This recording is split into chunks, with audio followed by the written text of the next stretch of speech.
హైదరాబాద్ పాత బస్సుకి సంబంధించి ఫైర్ యాక్సిడెంట్ జరిగింది కదా, సో దానికి పరిశీలించడానికి బీఆర్ఎస్ పార్టీ నుంచి కేటీఆర్ కూడా రావడం జరిగింది. మాట్లాడదు మనతో పాటు బీఆర్ఎస్ నాయకులు ఉన్నారు. ఎట్లా చూస్తారు మేడం?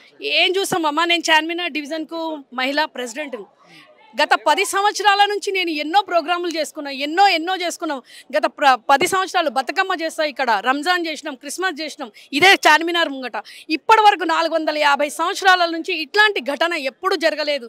ఇక్కడ 24/7 పోలీసు ఉంటుంది, ఎక్కడ ఏ క్రైమ్ కాలేదు ఇప్పటి వరకు. చార్మినార్ గుల్జార్ హౌస్ దగ్గర కూడా ఇక్కడ బతుకమ్మ చేస్తాం. కానీ ఈరోజు రేవంత్ రెడ్డి సర్కార్ వచ్చి అంటారు కదా, వానంత అంటారు తెలంగాణ మహిళలను వాళ్ళ కాలు గడిపించి ఒకటి చేసిండు. ఈరోజు మిస్ వరల్డ్లను ఇక్కడ పిలిపించి ఈ వైర్ కటింగ్లన్నీ చేసిండ్రమ్మా. ఆ విషయం ఇంకా ఇప్పటి వరకు తెలియదు కాబట్టి ఈరోజు నేను తెలుసుకున్నా ఎట్లయిందో. అక్కడ కటింగ్ వాళ్ళ ఇంటి పైన కూడా చూపియండి మీరు. ఈ లైన్లో ప్రతి షాప్ దగ్గర అన్ని వైర్ కటింగ్లు చేసిండ్రు. వైర్ కటింగ్లు చేసి ఆ వైర్ కటింగ్ల నుంచి షార్ట్ సర్క్యూట్ అయింది. ఈరోజు 17 మందిని పొట్టన పెట్టుకుంటూ రేవంత్ రెడ్డి ఈ హైడ్రా ఒకటి ఇట్లాంటి పనులు చేసి రేవంత్ రెడ్డి ఏం చేసుకోవాలనుకుంటుండో, ఎక్కడ పోతుంది తెలంగాణ. మిస్ వరల్డ్లను పిలిపించి ఈరోజు వాళ్ళకు ఆహుతి ఇచ్చిండా రేవంత్ రెడ్డి. ఇట్లాంటివా రేవంత్ రెడ్డి? సుందరీకరణ అన్నాడు, మూసీలో కొన్ని వేల మందిని నిరాశీలం చేసిండు. ఈరోజు మిస్ వరల్డ్ అని చెప్పేసి ఇక్కడ ప్రజలను పిలిపించి వాళ్ళ కోసము ఆ సుందరి మనుల కోసం ఇన్ని వైర్ కటింగ్ చేపించిన తర్వాత దాన్ని కంప్లీట్ చేసేది ఎవరిది? రేవంత్ రెడ్డి. మళ్ళీ నీ ఇంట్లో కరెంట్ కట్లు ఇట్లనే చేసుకున్నావా? నీ ఇంట్లో ఇట్లనే షార్ట్స్. ఈ రోజు ఇన్ని రోజుల నుంచి కాంది, ఈ రోజు ఎట్లయితుంది? ఎందుకైంది? ఆ కటింగ్ వైర్స్ మీరు ప్రతి షాప్ మీద ఉన్నది, ఇది వాళ్ళ ఇంటి మీద కాదు. ఇది మళ్ళీ ఇయ్యాలనో రేపో ఎల్లుండో కంపల్సరీ అది కంప్లీట్ చేసే వరకు ఇట్లాంటి ఆహుతులు రేవంత్ రెడ్డి చేస్తూనే చేస్తాడు. కానీ రేవంత్ రెడ్డి అంత మూర్ఖుడు ఎవరు లేరు. ఈ రోజు ఎక్కడో వాళ్ళకు అంటారుగా సోలార్ ప్లాంట్ లేదో చేపిస్తుండు. సిగ్గు శరం ఉంటే ఇక్కడ ఉన్న కరెంట్ ఇట్లా అవుతున్నది, దాన్ని చూసుకో రేవంత్ రెడ్డి. నువ్వు ఫస్ట్ సోలార్ ప్లాంట్ తర్వాత చెప్పి. మంత్రులు రావడం జరిగింది ఇక్కడికి. మంత్రులు వచ్చి ఏం చేసిర్రు? వాళ్ళ ఇళ్ళలో కాలబెట్టుకున్నారా, వాళ్ళ ఇళ్ళలో కరెంటు కట్ చేయించుకున్నారా. సుందరీమణులు వస్తే వాళ్ళ పెళ్ళాలను, వాళ్ళ అక్కలతో, వాళ్ళ భార్యలతో, వాళ్ళ బిడ్డలతో కాలు గడిపించిండ్రా. సుందరీకరణ వస్తే ఇక్కడ సుందరీమణులు వస్తే ఈ వైర్లన్నీ కట్ చేసిన తర్వాత వాళ్ళతో చేపించిండ్రా. వాళ్ళ ఇంట్లో 17 మందికి ఎవరు ఇప్పుడు? రేవంత్ రెడ్డి మీద మొత్తం తెలంగాణ ప్రజలు 4 కోట్ల ప్రజలు కంప్లైంట్ పెడతాము. ఈ 17 మంది హత్యకు కారణం రేవంత్ రెడ్డిని అరెస్ట్ చేయి, లేకుంటే రాజీనామా చేయి బిడ్డ రేవంత్ రెడ్డి. ఈ సుందరీకరణ కూడా ఆపేసాయి బిడ్డ. సిగ్గు శరం ఏమని ఉంటే నువ్వు అది ఆపు ఫస్ట్. ఇట్లా ఎంతమందిని తీసుకుంటావు? గుళ్ళలకు ఆడవాళ్ళను చెప్పులేసుకొని పోతారా అమ్మ? వరంగల్ గుళ్ళకు ఆడవాళ్ళు ఇట్లాంటి అనర్థాలు అన్నీ చేస్తున్నాడు కాబట్టి ఇట్లాంటివి అవుతున్నాయి. ఈరోజు రేవంత్ రెడ్డి నీకు ఇదే మీడియా ప్రకారం చెప్తున్నా, రాజీనామాన చెయ్యి. ఇంతమందిది దానికి నువ్వే భుక్తుడివి. నిన్ను లోపటేపించే టైం వచ్చింది. అంటే ఇక్కడ మొన్న అందాల పోటీలకు సంబంధించి వాళ్ళు రావడంతో ఇక్కడ ఇవన్నీ కట్ చేసిండ్రు. కరెంట్ షార్ట్ రాగల అని చెప్పేసి వైర్లు చూపించండి మీరు. మేము చెప్పాల్సింది కాదు, ఇవన్నీ దుకాణాలలో ఉన్నాయి. ఇక్కడ ఎంతో మంది దుకాణం వాళ్ళు ఉన్నారు. ఈ రేవంత్ రెడ్డి పోలీసులకు భయపడి వాళ్ళు ముందుకు వస్తలేరు. రేవంత్ రెడ్డి ఈ వైర్లు సాక్ష్యమో కాదా మీరు తీసుకొని చూడండి. ఏం చెప్తాం? ప్రభుత్వం వేస్ట్ ప్రభుత్వం. రేవంత్ రెడ్డి అనేటోడే ఒక బ్రోకర్ దందా మీద ఈ రోజు తెలంగాణ నడిపిస్తుండు రేవంత్ రెడ్డి. కాబట్టే రేవంత్ రెడ్డి నీకు మర్యాదగా చెప్తున్నాము, ఈ వైర్లు ఫస్ట్ కంప్లీట్గా చేపేయండి. ఇక్కడ ఎంతో మంది ప్రపంచం నుంచి వస్తారు చూడడానికి. ఎన్నో షార్ట్ సర్క్యూట్లు అయితే ఎవరు దానికి బాధ్యులు? రేవంత్ రెడ్డి మీద ఈరోజు నేను కంప్లైంట్ ఇస్తాను. ఇదే చార్మినార్ పిఎస్ మీద రేవంత్ రెడ్డి మీద నేను కంప్లైంట్ ఇస్తున్నా. బిడ్డ రేవంత్ రెడ్డిని ఫస్ట్ లోపటేయండి. नहीं बोली मैं, ये इंसानियत के तरीके से बोल रहे। बेचारे घर के फैमिली है, उनको टक्कर दे रहे, उन्हें बड़े कमीशन आ रहे, उनको टक्कर दे। आपका काम है कानून का पूछना, पूछ के अंदर टकरो, दूसरों को न कुछ जाने दो। ये कैसा कानून है आपका? ये पुलिस को बोली मैं, ये पुलिस का कानून को बोली। हर बच्चे को जुल्म कर रहे, हर बच्चे को जीना जुल्म कर रहे। ये कहीं का है? जिंगे कैसे लोग, हिंदू हो या मुसलमान हो, उससे मतलब नहीं है मेरे को। जिंगे कैसा जाएंगे का मुसलमान हिंदू?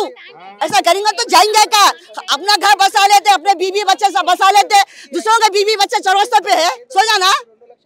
ये कानून का गलत तरीका है। कानून को सीधा टाइट करना देखिए, कानून को टाइट करिए साहब। कोई भी जो जिसकी भी कानून रहेंगी, जिसकी भी हुकूमत रहेंगी, उन्होंने कानून से साइड करिए, खत्म। ये सही है ना बा? ये गुस्सा आया मेरे को, कैसा टैकलते जी, कैसा टैकलते? आज आने वाली हुकूमत कैसे की आती तो फिर जब आते हुकूमत की जगह है। ये इंसानियत की जगह है। हाँ, इनके घर में मातम हुआ उनको जाने नहीं दे रहे, जिसके घर में हादसा हुआ उनको जाने नहीं दे रहे। ऐसा कैसा? ये दुनिया ही कहीं को आई दरसी आई, अपने लोग है ऐसो इंसानियत से ऐसो है तो इंसानियत से पूछना। आप अपने कानून को बोलिए, अपना कानून सीधा करिए। और दुनिया में तो जीने नहीं दे रहा कानून, ये जीने नहीं दे रहा कानून। ये कैसा कानून है, ये समझ में नहीं आ रहा मेरे को।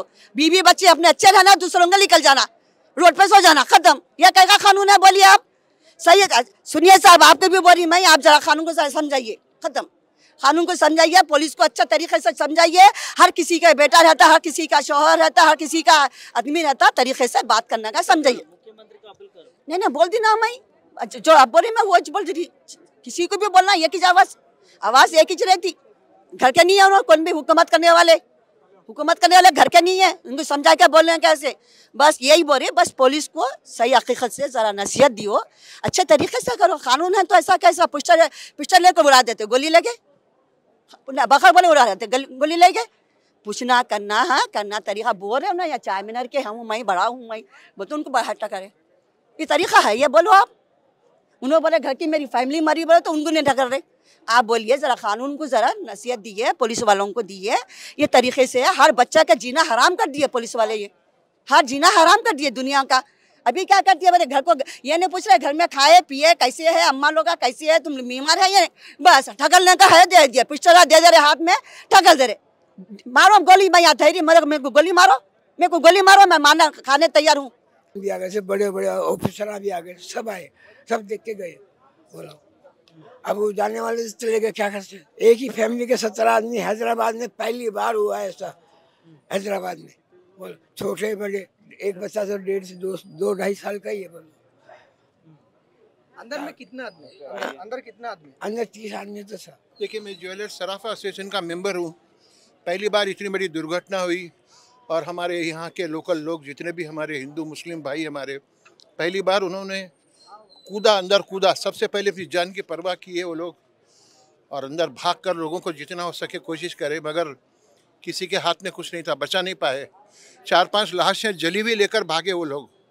हर आदमी यहाँ पे, हमारे जितने भाई बहन हमारे, हम एहसानमंद हैं उनके।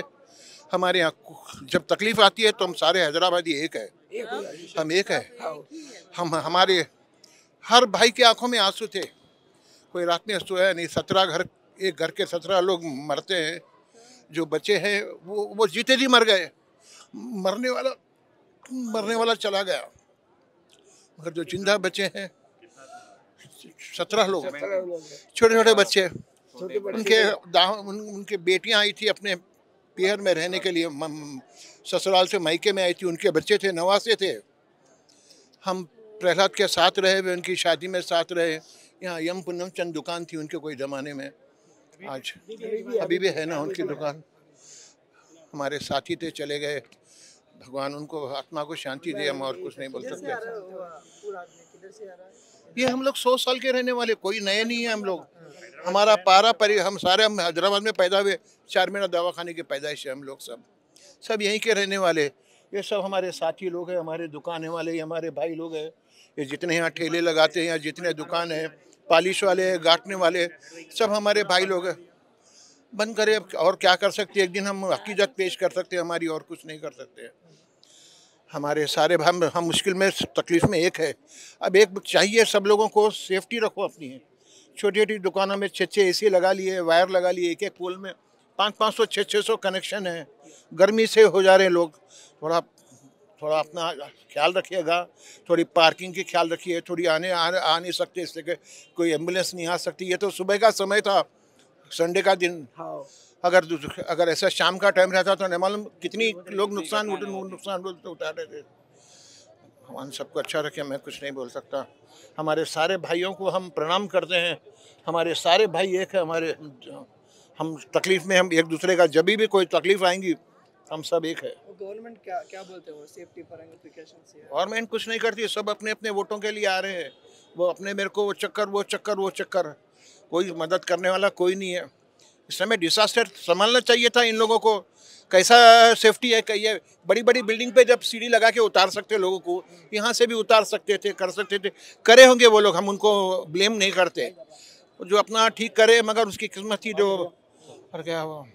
హైదరాబాద్ చార్మినార్ సంబంధించి గుల్జార్ హౌస్ ఏదైతే సంఘటన నిన్న ఫైర్ యాక్సిడెంట్ జరిగిందో ఆ ప్లేస్లో మనం ఉన్నాము. ఇవాళ BRS party working president KTR కూడా ఇక్కడ రావడం జరిగింది. బాధితులకు అండగా ఉంటామని కూడా చెప్పడం జరిగింది. ఒకసారి నిన్న ఫైర్ యాక్సిడెంట్ని మనం ఒకసారి చూస్తే ఒకసారి చాలా బాధపడేటటువంటి సిచ్యువేషన్ అని చెప్పుకోవాలి. ఏదైతే చూడొచ్చు మనకి అక్కడ షెల్టర్ కావచ్చు, లేకపోతే అదంతా కూడా మరి కాలిపోయినటువంటి సిచ్యువేషన్. అక్కడ చూడొచ్చు బాధితులు కూడా ఆవేదన వ్యక్తం చేస్తున్నటువంటి పరిస్థితి. దాదాపు 17 మంది మరి ఫైర్ యాక్సిడెంట్లో మృతి చెందినట్లు తెలుస్తూ ఉంది. సో సహాయక చర్యలు మరి నిన్న పూర్తి స్థాయిలో అందించలేకపోయారు అని చెప్పి అధికారులు మరి బాధితుల కుటుంబం నుంచి అయితే కొన్ని ఆరోపణలు అయితే చేస్తున్న సిచ్యువేషన్ చూస్తూ ఉన్నాం. ఫైర్ సిబ్బంది కావచ్చు, లేకపోతే అంబులెన్సెస్ కావచ్చు, లేకపోతే దీనిపైన అవగాహన ఒక డ్రిల్ మార్క్స్ కూడా చేయలేని పరిస్థితి, ముందు చర్యలు తీసుకోలేని పరిస్థితి కనిపించింది. కనీసం ఫైర్ యాక్సిడెంట్కి సంబంధించి అవి లోపలికి వచ్చి మంటలు ఆర్పే విషయంలో కూడా మరి అవకతవకలు జరిగాయంటూ కూడా మరి బాధితులు చెప్తున్నటువంటి పరిస్థితి చూస్తున్నాం. కుటుంబానికి సంబంధించి చాలా దిగ్భ్రాంతిలో ఉన్నటువంటి సిచ్యువేషన్ చూస్తూ ఉన్నాం. పాత బస్తీకి సంబంధించి చార్మినార్ చూడొచ్చు. దీనికి ఏదైతే ఈ షాప్స్ చాలా వరకు కూడా ఇక్కడ ఉంటాయి. సో ఈ మంటలు ఇంకా ఉదిత అయ్యే పరిస్థితి ఉంటే చాలా భారీ ఎత్తున నష్టం కలిగేది. కానీ సో ఇవాళ ఈ ఒక్క షాప్ సంబంధించి, ఒక్క బిల్డింగ్ సంబంధించి దాదాపు 17 మంది మరి మృతి చెందినట్టు తెలుస్తూ ఉంది. సో క్లియర్ కట్గా ప్రభుత్వం దీనిపైన సహాయక చర్యలు తీసుకోవాలి. అదేవిధంగా ఇట్లాంటి ముందు పునరావృతం కాకుండా మరి ఈ భద్రత బలగాలు కావచ్చు, లేకపోతే వీడి సిబ్బందిని మరి పటిష్టం చేయాల్సినటువంటి సిచ్యువేషన్ ఉన్నది. సో ఇట్లాంటివి ఎక్కడైనా జరగవచ్చు. ఎందుకంటే పాత బస్సుకి సంబంధించి ఇట్లాంటి ఏరియాలు చాలా కూడా మరి ఇరుకు గల్లీలా ఉంటాయి. సో అందులో ఫైర్స్ కావచ్చు, లేకపోతే వీళ్ళు రావడానికి కూడా చాలా ఇబ్బందికర పరిస్థితి ఉంటుంది. కాబట్టి ఖచ్చితంగా ఈ ఏరియాలు ఏవైతే ఉన్నాయో ఒకసారి ముఖ్యమంత్రి కావచ్చు, ప్రభుత్వం కావచ్చు స్పందించి ఒక్కసారి సహాయక చర్యల్లో మరి విఫలం కాకుండా, అంటే మరోసారి ఇట్లాంటి భారీ నష్టం కలగకుండా చూడాల్సినటువంటి బాధ్యత ప్రభుత్వానికి ఉంటుంది. కాబట్టి నిన్న మాత్రం చాలా ఉద్రిక్తత పరిస్థితి చూసినాం. ఇది అంతా కూడా ఏదైతే కింద గ్రౌండ్ ఫ్లోర్లో షార్ట్ సర్క్యూట్ అయ్యి మరి మంటలు అనేది చర్యగా పొగ కూడా మొత్తం గ్రౌండ్ ఫ్లోర్ వరకు కూడా వెళ్ళి అక్కడ ఉన్న వారికి అకస్మాత్తుగా ఆ పొగ రావడంతో అక్కడికక్కడే వాళ్ళు, అంటే సిచ్యువేషన్ చాలా దారుణంగా ఉందని కూడా మరి వాళ్ళు చెప్తున్నటువంటి సిచ్యువేషన్ చూస్తూ ఉన్నాము. సో క్లియర్ కట్గా ఇలా బాధించదగ్గటువంటి విషయం ఏంటంటే ఇక్కడ రాష్ట్ర ప్రభుత్వం మరి ఫోన్ చేసినా కూడా ఏదైతే ఫైర్ సిబ్బంది కావచ్చు, లేకపోతే సహాయక చర్యలు తీసుకునేటువంటి టెక్నికల్ టీం కూడా అందుబాటులో లేని సిచ్యువేషను. సో వచ్చినా కూడా ఈ అంబులెన్సెస్ కావచ్చు, అందులో వైద్య సేవలు కావచ్చు, అవన్నీ కూడా మరి మంచిగా ఇచ్చుంటే కొంతమంది ప్రాణాలైనా బతికేవారంటూ కూడా మరి కుటుంబ సభ్యులు చెప్తున్నటువంటి సిచ్యువేషన్ చూస్తాను. దాదాపు ఇట్లాంటి సిచ్యువేషన్లు మనం గతంలో కూడా చాలా తక్కువ రేర్ సిచ్యువేషన్లో చూసాము. మరి ఏవైతే చూడొచ్చు దీనికి సంబంధించినటువంటి ఏవైతే కన్స్ట్రక్షన్స్ కావచ్చు, అవన్నీ కూడా మరి ఇప్పుడు కొత్తగా కన్స్ట్రక్షన్ చేసేది కావచ్చు, గతంలో పాతవి ఉన్నా కూడా ఏమైనా ఉన్నా కూడా వాటిని ఖచ్చితంగా సహాయక చర్యలు తీసుకోవాలి వాటి మీద, ఇట్లాంటి ఫైర్ యాక్సిడెంట్స్ జరగకుండా. ఎందుకంటే ఇప్పుడు ఎండాకాల సిచ్యువేషన్స్ కాబట్టి సో ఇట్లాంటి ఫైర్ యాక్సిడెంట్ జరగకుండా దీని మీద నిఘా పెట్టాలి. ఎందుకంటే ఒక ప్రాణం అనేది అన్నిటికంటే చాలా ఎక్కువ ప్రాముఖ్యం కాబట్టి ఖచ్చితంగా దీని మీద చర్యలు తీసుకోవాలి. ఇవాళ ఎండాకాలంలో చాలా ఇలాంటివి ఎక్కువ అవుతూ ఉంటాయి. షార్ట్ సర్క్యూట్స్ కావచ్చు, సిలిండర్ పేల్ కావచ్చు, గతంలో కూడా మనం చూసినాం.